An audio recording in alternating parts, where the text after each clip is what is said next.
For last 2 months, the Taliban is strengthening its foothold on Afghanistan, and Afghan government already lost its control. According to news reports, the Afghan president fled the country and Taliban took over the Presidential Palace of Afghanistan, called Kabul. But who are these people in Taliban? Where have they come from? Where does Osama bin Laden fit into this story? And why did US send its army into Afghanistan? Let's get to know this frightening piece of history in today's episode. Welcome to HHR podcast.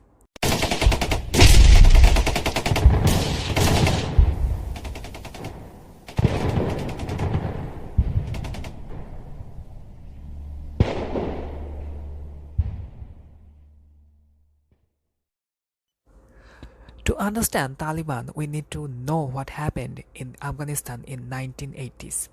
In 1979, Afghanistan's president and communist leader Nur Muhammad Taraki gets murdered.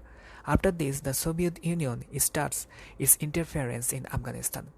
Though Taraki was a communist leader, but he was all murdered by a fellow communist leader. His name was Hafizullah Amin. He first arrested Taraki and then murdered him. While two communist parties of Afghanistan was fighting with each other, at the same time the communist and Islamist were also at war with each other in Afghanistan at that point. Around this time, in 1979, revolution took place in Afghanistan's neighbor in Iran. That is known as the 1979 Iranian Revolution. Actually, the situation in Iran at this time was quite a bit similar to the situation in Afghanistan. There were Islamists on one side and leftists and communists on the other side. In 1979, the Islamists took over Iran. Watching this happen in Iran, in Afghanistan, Hafizullah Amin, who was a communist, was worried that Islamists could take over Afghanistan at any time. To avoid this, he thought that he needed to appease the religious conservative people. For this, he started to constructing mosques. Started including the name of Allah in his speeches, distributed the copies of Quran. All this despite being a communist, because he was trying to somehow to get the Islamists to his side as well. But people didn't like him at all. He committed many autocracies against the people of Afghanistan. He actually was considered to be semi-psychopath in Afghanistan. Before the Islamists could take over Afghanistan, the Soviet Union intervened by sending its forces. Then Soviet Union had Hafizullah Amin murdered. There was an ideological reason behind killing Hafizullah Amin as well as a geopolitical reason. The ideological reason was that the ideology of communism was losing ground in Afghanistan and was being misrepresented by Hafizullah Amin. So Soviet Union wanted to lend its support to the real communism ideology. The geopolitical reason was that there was Cold War between the Soviet Union and the USA was going on at that time. If the Soviet Union could gain influence in Afghanistan, then another country could come under the influence of the Soviet Union. It would have benefited the Soviet Union in the fight against the USA. Babrak Kamal was installed as the new head of the Afghan government after Hafizullah Amin. He was also a leader of the Saur Revolution. Finally, it seemed like there would be peace in Afghanistan and would move in right direction. But how could the USA have silently watched Afghanistan progress? The USA could see that the Soviet Union had already established its influence in Afghanistan. Even in countries like Vietnam and Ethiopia, the Soviet Union had humiliated USA very badly. USA was a step below the Soviet Union in this Cold War. USA decided to use Afghanistan as an opportunity to take its revenge against the Soviet Union. How could they take the revenge? USA took this revenge by supporting the opposition ideology Mujahideen in Afghanistan. Countries like Pakistan and Saudi Arabia were already supporting the Islamist group, and USA joined them in doing so. The CIA conducted its largest ever secret operation to do it. They named it Operation Cyclone. CIA Director Robert Gates had confessed it later how the US President Jimmy Carter had authorized a secret aid of $500,000 to be given to the Mujahideen on 3rd July of 1979. Even after the change in power in the US, millions of dollars were given to the Mujahideen. Along with America's CIA, Pakistan's ISI, British secret agent MI6 and Saudi Arabia were also supporting Islamist Mujahideen. Who is this Mujahideen? Initially, they were only guerrilla fighters that fought while hiding in the mountains.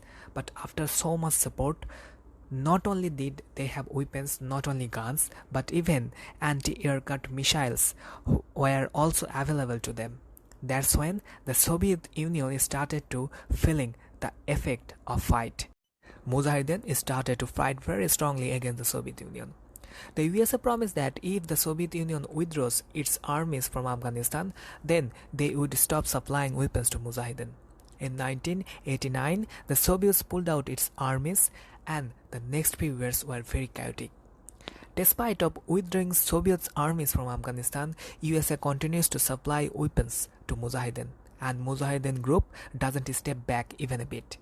They boycott the new elected Dr. Mohammad Najibullah's government, and by 1992 there was a full-blown civil war with leaders fighting for powers. In 1992, Mujahideen wins the civil war, but inside Mujahideen there were many people greedy for power. So fighting begins in Mujahideen group for powers. Finally, in 1992, Burhanuddin Rabbani becomes the new leader of the Islamic State of Afghanistan. But during this time, a militia called Taliban started getting attention.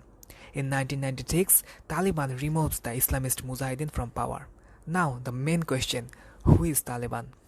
In Pashto language, Taliban means student. Many of its members had studied in conservative religious schools in Afghanistan and across the border in Pakistan.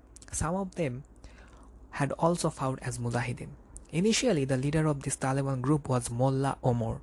He formed this group with 50 students. But with time, some refugees returned to Afghanistan from Pakistan. They also joined the group. These people were even more religious extremists and even more extremely right-wing people. But religious was not the only thing involved here. Taliban believed in the ideology of Pashtun nationalism, in addition to being Islamist.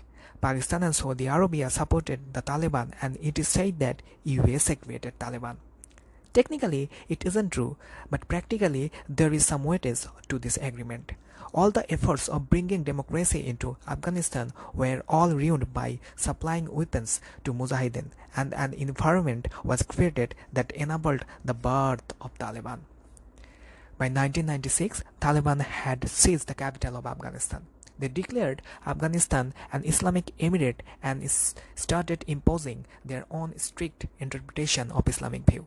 Taliban banned a lot of things in Afghanistan: cinema, TV, music, fisher, football, chess, kite playing, paintings, photography, clean shave, foreigners, UN offices, NGOs, internet, and education for girls aged about 10 years were banned. Under the Taliban's rule, men had to keep a beard, women had to keep their bodies covered in burqas. Women couldn't leave their homes without being accompanied by a male relative. And because Taliban believed in the ideology of Pashtun ideology, the non-Pashtun ethnicities became the victims of ethnic cleansing. Thousands of Muslims were killed. Hindus are given badges so that they can be distinguished from Muslim. People and governments from around the world criticize Taliban for doing such things. But there are 3 countries that recognize Taliban as a legitimate government. These 3 countries were Pakistan, Saudi Arabia, and UAE. In the late 1990s, some Mujahideen forces tried to fight the Taliban, but in 2001 they lost the fight, and only 2 days after it happened, a terrorist group, Al-Qaeda, conducted the 9/11 attacks in the USA. The leader of Al-Qaeda at that time was a Saudi terrorist, Osama bin Laden. The US was after Osama bin Laden, who was hiding out in Afghanistan with help of Taliban. The Taliban said that they wanted proof Osama bin Laden was behind the 9/11 attack, and when they refused to hand him over to USA, immediately the Americans invaded. America sends its forces to Afghanistan. America then conducts air attacks on Afghanistan at places where they think terrorist groups are hiding. Within a couple of months, the Taliban were forced out of the government, and Afghanistan got a new interim government. 3 years later, it got a new constitution, and Hamid Karzai was elected as the new president of Afghanistan. During all this time, the US had dispatched its army to Afghanistan to maintain peace and to keep Taliban in check. additionally as a support to the new democratic government in Afghanistan. But even after years, Taliban is still not wiped out. The group keeps popping up at different places. What followed were years of devastating conflict and is still going on. More than 40,000 Afghan civilians killed, at least 64,000 Afghan military and police, more than 3,500 international soldiers were dead. The US alone spent almost $1 trillion on the war and reconstruction project. In February 2020, while Donald Trump was the president of USA, shockingly, he starts peace talks with the Taliban. He said that if Taliban cuts off its relation with terrorist groups like Al-Qaeda, then America will withdraw its force and America will leave Afghanistan. But in 2021, Taliban is the most powerful it had never been. Today, Taliban have as many as 85,000 full-time fighters and training camps across the country. They are well organized. The Taliban's leader is Habibullah Akhundzada. He heads a council that oversees about a dozen commissions in charge of things like finance, health and education. Below them are local officials in charge of everyday services. So in a way, Taliban have set up a parallel state in advance already. According to Taliban's members and a UN committee, they make close to $1.5 billion a year. They have always made a lot of money from growing opium poppies and the drug trade. But they found even more ways to generate income. Last year, they made millions from mining and trading minerals and even producing methamphetamine. They also have their own tax collection system and receive funding from abroad, although suspected sources like Pakistan and Iran deny it. Taliban already took over the Afghanistan.